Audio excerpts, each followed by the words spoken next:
amado querido, mais uma vez, Senhor, muito obrigado por estar aqui neste momento maravilhoso e benedito em nossas vidas. Abençoe, meu Senhor, a todos que estão aqui presentes, meu Senhor, nós conseguimos chegar aqui com a sua bênção, nós conseguimos aqui, meu Senhor, sem louvar, meu Senhor, voltar na casa com a sua segurança. Abençoe, meu Senhor, a humanidade, Pai, e a todos nesse momento, meu Senhor. Peço e agradeço, Cristo. Amém. Amém. A orar no Senhor.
Muito bom estar com os irmãos e podermos novamente estar aqui na nossa reunião dos pequenos grupos. Nós estamos na semana 28 do livro Manancial e o título da reunião de hoje é Fé e Razão. O texto base de hoje é Hebreus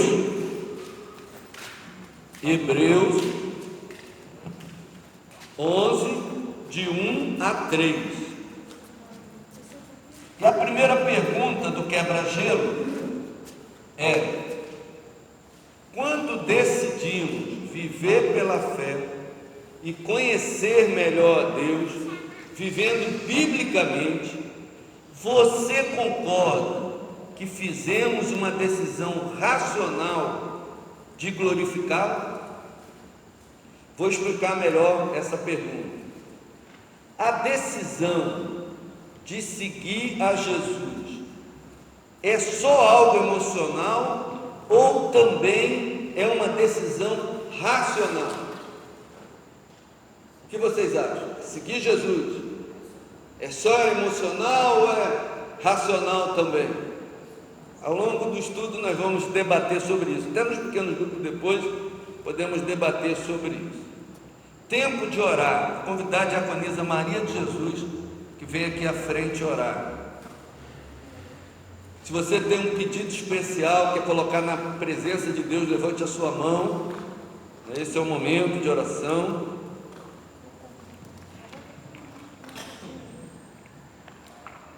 Boa noite, queridos irmãos. É um prazer, tão feliz feliz quando a gente se encontra assim, porque é um momento muito especial. Estávamos com saudade, eu tenho certeza que cada um estava com saudade. Então vamos orar, falar com o nosso Pai do céu. Senhor nosso Deus, Pai bendito, Deus amado, Deus eterno, Deus todo-poderoso, Deus Pai, Deus Filho e Deus Espírito Santo. Obrigado, meu Senhor amado, por mais este dia, por esta oportunidade que o Senhor nos concede de nos encontrarmos aqui para meditarmos na Tua Palavra, para nos confraternizarmos e estarmos ao lado dos nossos irmãos, Pai Santo. Obrigado, Deus, por esta noite. Obrigado pela Tua Palavra. Obrigada por cada família que aqui chegou. Abençoa cada um, meu Deus. E pelos pedidos que foram aqui declarados, não mencionados em palavras, mas de coração, aqueles que levantaram as suas mãos, meu Deus. Que o Senhor aprecie, que o Senhor responda em tempo oportuno, conforme a Tua vontade. Fica conosco na continuidade de tudo que queremos fazer. É o que eu te peço, com o perdão dos meus pecados, e no santo nome de Cristo Jesus, o Teu Filho amado, nosso Senhor e Salvador. Amém. Já louvamos a Deus, vamos no tempo de compartilhar a palavra. Nós temos como texto base Hebreus 11, de 1 a 3. Mas eu vou ler um pouquinho antes, em Hebreus 10, a partir de 37, terminando o capítulo 10 e depois entrando em Hebreus 11, de 1 a 3. Veja o que a Bíblia diz.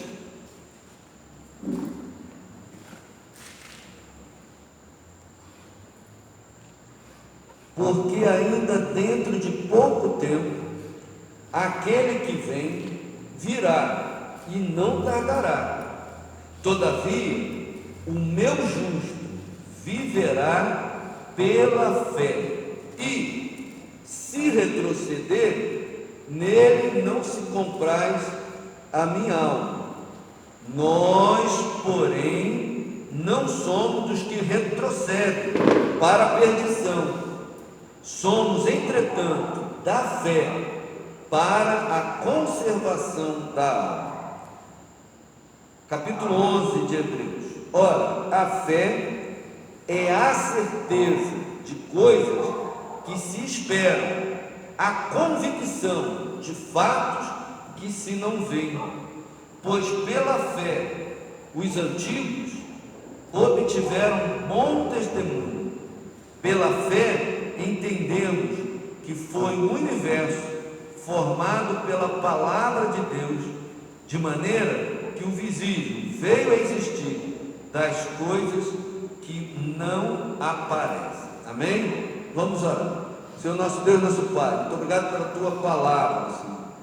Senhor, como é bom meditarmos na Tua palavra, como a Tua palavra é alimento para as nossas almas. Te agradecemos também, Senhor, por essa comunhão que estamos retornando agora de uma forma presencial, e te agradecemos porque também essa comunhão dos irmãos é alimento para as nossas almas, Senhor. E suplicamos, Senhor, por aqueles que não podem estar conosco, mas que estão acompanhando, estão orando da sua casa. Continua abençoando, Senhor, todos os irmãos, e que possamos, Senhor, juntos elevarmos o nosso pensamento a Ti, e juntos, Senhor, edificarmos a nossa fé. É isso que nós te pedimos e agradecemos, em nome de Jesus. Amém. O texto do livro de Hebreus é um texto realmente que mexe com cada um de nós. Falar sobre fé, e principalmente porque depois que ele fala sobre fé, ele fala dos antigos, aqueles que viveram a fé. E se eles viveram, nós também podemos viver a fé. A carta de Hebreus é uma carta escrita para cristãos lá de Jerusalém. Eles eram judeus, se converteram e já eram cristãos agora, portanto, mas ainda algumas vezes apareciam dúvidas se Jesus Cristo era realmente o Messias prometido. Vocês sabem que lá em Israel, no país chamado Israel hoje em dia, os judeus, eles estão esperando ainda o Messias. Por quê? Eles não creem que Jesus Cristo é o Messias. Então, o objetivo da carta de Hebreus foi justamente isso: fortalecer a fé daqueles novos irmãos judeus lá em Jerusalém, para que eles fortalecessem a sua fé. A carta de Hebreus, ela é considerada anônima, não se sabe quem foi o autor. Alguns cristãos, os cristãos das igrejas lá do Oriente, a igreja ortodoxa, eles acreditam que essa carta foi escrita pelo apóstolo Paulo. Outros estudiosos da Bíblia acham que foi Apolo, aquele amigo do apóstolo Paulo, né, que escreveu essa carta. Outros ainda acham que foi o doutor Lucas, aquele que acompanhou o apóstolo Paulo, o médico amado, conforme o apóstolo Paulo chamava ele, que acompanhou nas viagens do apóstolo Paulo, que teria sido o doutor Lucas, porque ele escreveu o livro de Lucas e escreveu também o livro de Atos dos Apóstolos, que poderia ser o doutor Lucas. E outros também acham que poderia ser Barnabé. Mas o fato é que não sabemos com exatidão, e também não importa, porque a igreja cristã, logo no início, considerou como palavra de Deus o livro de Hebreus. E nós cristãos aceitamos que foi o próprio Deus que escreveu a Bíblia, amém? Foi o próprio Deus, e ele utilizou de homens inspirados que foram utilizados para escrever, né? Mas o mentor da Bíblia é o nosso Senhor Jesus Cristo, o nosso Deus Todo-Poderoso. O livro de Hebreus é um livro de exortação, para exortar. Em Hebreus 13, 22, no final do livro, fala assim: palavras de exortação.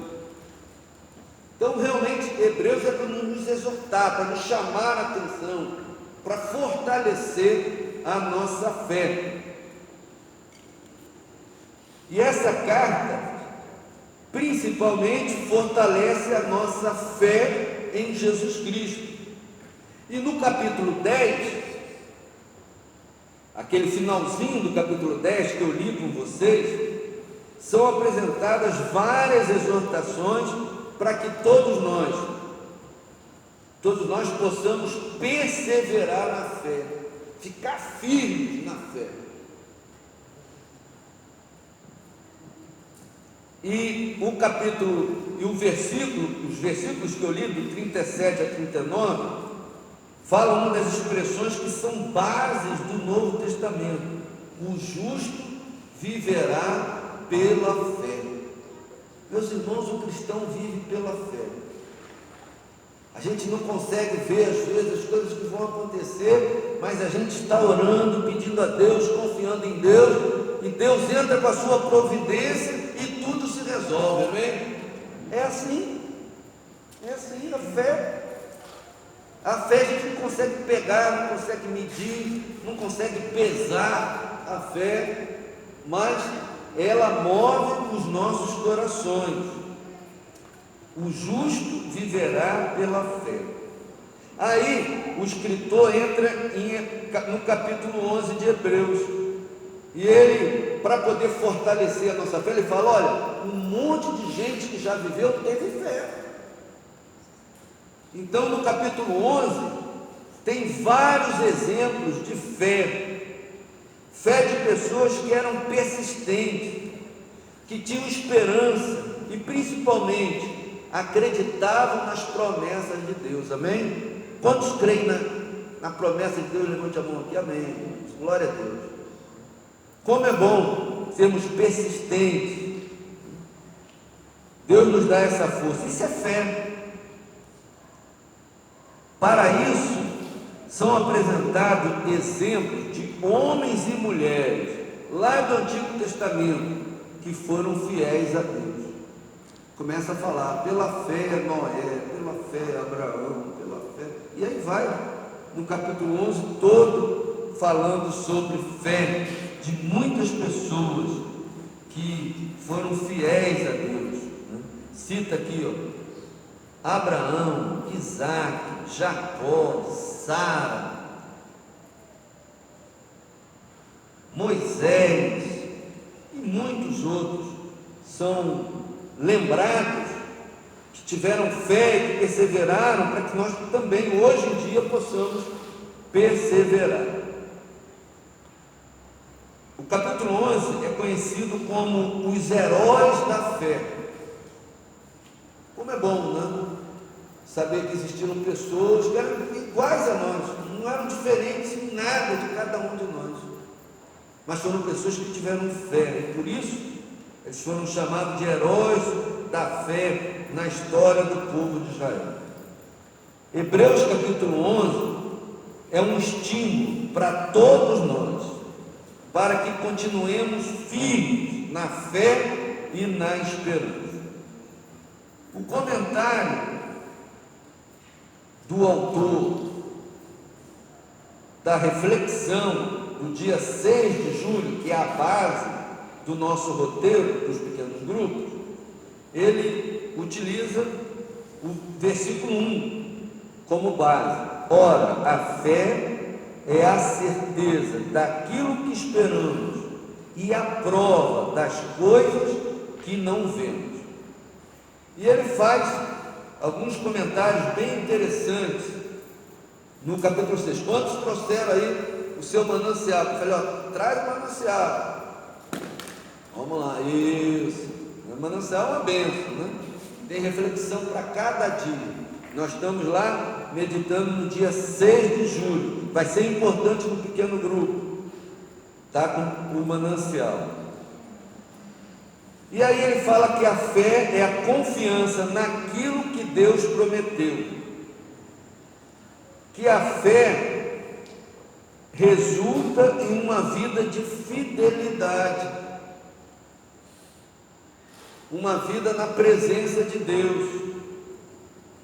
Que Deus é que aumenta a nossa fé, não somos nós, não temos capacidade, temos que orar a Deus, e Deus é que aumenta a nossa fé. A fé é a única resposta essencial à graça de Deus. É a única resposta. Deus nos amou, amém?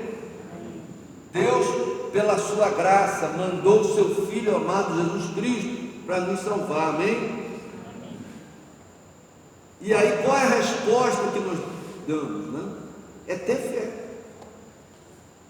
Então, a fé é a única resposta que podemos dar a esse amor de Deus por nós. Efésios 2:8 diz: pela graça sois salvos, por meio da fé. Isso não vem de vós, é dom de Deus. Então, nós somos salvos por essa graça maravilhosa de Deus, mas a contrapartida que nós temos que dar é a fé. Por meio da fé. É assim que tem a salvação, a graça de Deus e o homem tendo fé no Senhor Jesus Cristo como único e suficiente Salvador. Ele faz um comentário aqui bem interessante, que a fé não é oposta à razão. Razão no sentido de conhecimento das Escrituras. Vocês já viram algumas pessoas? Isso era lá no interior, hoje em dia quase a gente não escuta falar isso. Antigamente a gente ouvia, né? Alguns irmãos, algumas irmãs, lá do interior mesmo, assim, pessoas sem conhecimento, falavam assim: a letra mata, o espírito vivifica. Já viram falar isso? Que não tinha que saber a Bíblia, não, que tinha só que ter emoção, só ter emoção. Meus irmãos, as duas coisas andam juntas como um avião, é a fé e a razão. Não são coisas. A emoção e a razão estão intimamente ligadas na fé. A Bíblia não fala examinar as Escrituras, tem um monte de passagem bíblica mandando que possamos conhecer as Escrituras, que as Escrituras é que alimentam a nossa vida. Então, fé não é oposta à razão, ao conhecimento das Escrituras. Temos que ter os dois. Efésios 4,14 diz: para que não mais sejamos como meninos, agitados de um lado para o outro e levados ao redor por todo vento de doutrina, pela artimanha dos homens, pela astúcia com que induzem ao erro.